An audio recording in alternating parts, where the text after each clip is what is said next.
To take a shot tonight. It's the Apple TV game. I like the Mariners on the money line. We get Brady Elder on the mound for the Braves, and he's been really good, but he's also been the luckiest starting pitcher in all of baseball if you look at the advanced metrics. He's given up 4+ runs only once in 8 starts. He's been really damn good. He ranks in the bottom, though, 11% of all pitchers in hard hit percentage, 48%, and he's going against the Mariners tonight, who do hit the long ball. He doesn't throw that hard. His fastball is sinker, top out in the low 90s. His only saving grace really has been the slider this season so far, and that's where he's limited hitters to a 116 batting average. He throws that 37% of the time, though. I think the Mariners might be able to chase him early, and I like Bryce Miller. I heard You Better You Bet. I heard Jake talking about maybe him as a Rookie of the Year candidate. He's 2-0 right now with a 0.47 ERA, which is crazy because in the minors he was getting absolutely shelled before he got called up. He had an ERA over 5. Now he gets to the majors, and again, he's 2-0. 0.47 ERA, just 1 walk, 18 strikeouts over 19 innings of work. That's like my created player in MLB The Show. So we'll take a shot with the Mariners as slight dogs tonight. The price on that, let me get it updated really quickly, plus 125. So it was plus 130. It's coming down a little bit, which makes me feel good. I also kind of like the over in the game, but that's minus 120. Don't want to do that. Just going to take a shot with the Mariners as slight dogs tonight against the Braves. The Braves are beat up right now. Best team probably in the National League, but dealing with a lot of injuries right now in that rotation. And we'll take a shot with the Mariners finally starting to hit the baseball.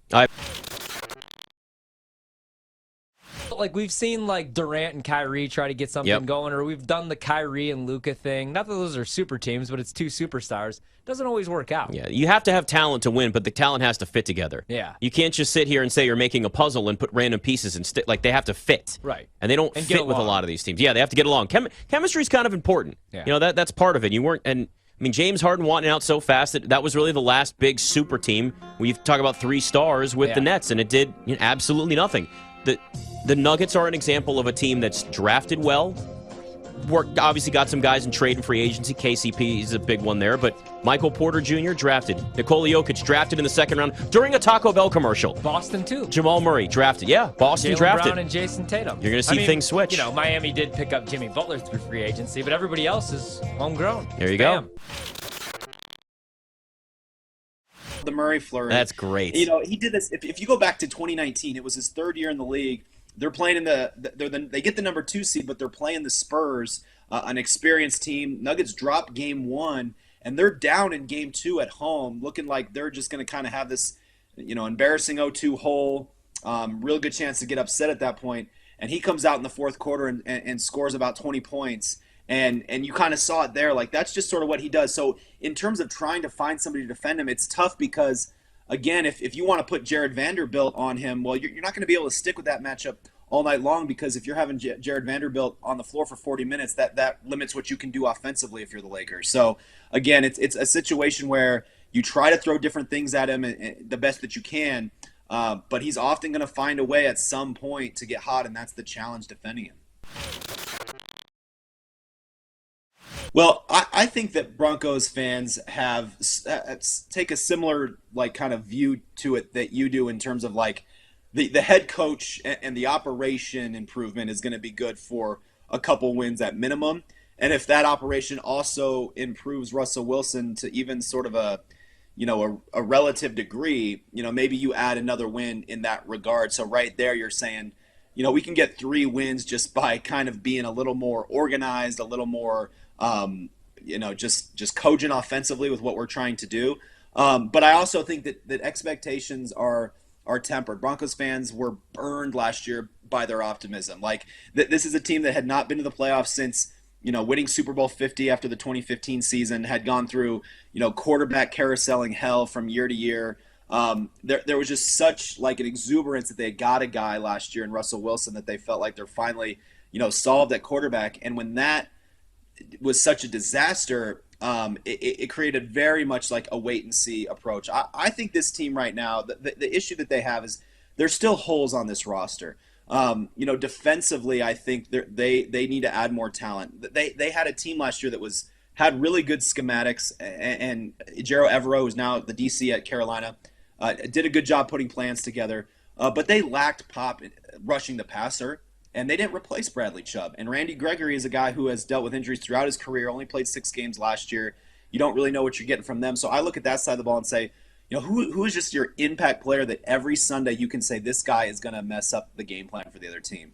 So that's an issue. And then, of course, we have to see it with the offensive line. They got Ben Powers, Mike McGlinchey, two new starters that should help. But again, it's just sort of a situation where how quickly can Russell Wilson adapt to another new offensive system and really sort of buy into just almost being a complementary piece of this offense. His ability to do that will go a long way to determining whether they can be kind of a sneaky wild card team. What do you expect from Javonte Williams this season? Do you think he's really going to be ready for camp? I heard Sean Payton say that he's hopeful that he's going to be ready for training camp, but as a fantasy owner, I'm hoping so. Yeah, it's been a really interesting deal the way that the Broncos have sort of talked about Javonte Williams throughout this offseason. Like, we'll go back to the Combine was the first time postseason that they talked about him. That was George Payton, the general manager, and he gave a fairly optimistic report saying, I think he has a good chance to be ready for the start of the season. We asked him again at the owners' meetings about a month later, and he said, well, right now it's too far out to know. We can't really say what the timeline is for when he's going to be back. So, that raised eyebrows. And then at rookie minicamp last weekend, Sean Payton says he's going to be ready for the start of training camp. We think he's not going to have to go on the PUP list, which was like, wow, okay, that's a different deal. This was a multi-ligament injury that he suffered last October. Typically, the recovery for that is a full year. And so to me, in my mind, I think he might get back by week 1, but I don't think you can count on him to be sort of a real producer until maybe middle of October. So you're talking week 5, week 6. That's just my view of it. We haven't seen him, obviously since he went down with that injury. And they really like Samaje Perine. I think he's going to be a guy that is going to be more impactful than people think in terms of early in the season. This guy's going to get a lot of work. He's going to be used in ways that he hasn't in his past, and I think he's going to have a really big year. So that's where it starts, and then after that, it's just a matter of how quickly can Javonte Williams get back to close to what he was, because this guy's a contact runner, right? He's a guy that's going to absorb a lot of contact, so they have to make sure he's right before he becomes a real fulcrum of that offense. Made this team so intriguing, and it's not even just this one, but it's where they had like Tyler Johnson before and some of those other random guys that actually got pretty big deals with them. They find, Duncan Robinson was kind of part of that generation too. They find these guys that are undrafted or just unheralded players, and they fit into the Heat culture, similar to the Patriots way back in their prime.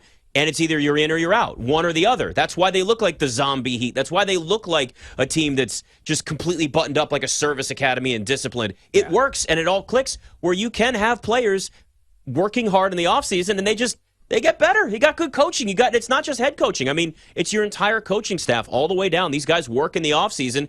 They have a roster that's built with a lot of players that have something to prove. Yeah. Gabe Vincent at the free throw line now, great example. Yeah. I mean, he's one of the many players that has something to prove, that got to this team, that didn't think he had a chance, and now has a starting role and a legitimate role on a title contending team, because the Heat are 3 wins away from going to the NBA Finals. You could call them a title contender right now. Like the final 9 weeks of last season, I kept saying, like, Trevor Lawrence looks like he's finally went through puberty because he, became a man. Because his rookie year was such a mess. You can't blame that on him. That was all on Urban Meyer.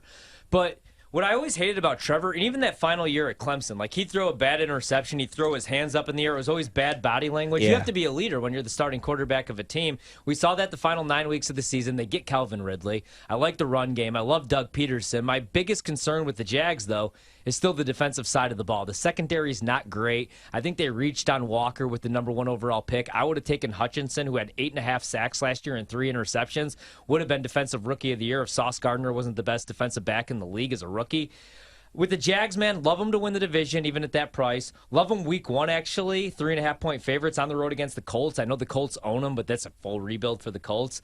But I think they're probably a year away from being a true contender in the AFC. I like the Chargers a lot. I still like the Chiefs. I like the Jets with Aaron Rodgers on a mission. So I think they're probably a couple years away. And then the Bengals, for the Bengals, it's Super Bowl or bust. I like the Bengals a little bit more than the Jags this year, but I do think they win a really bad division.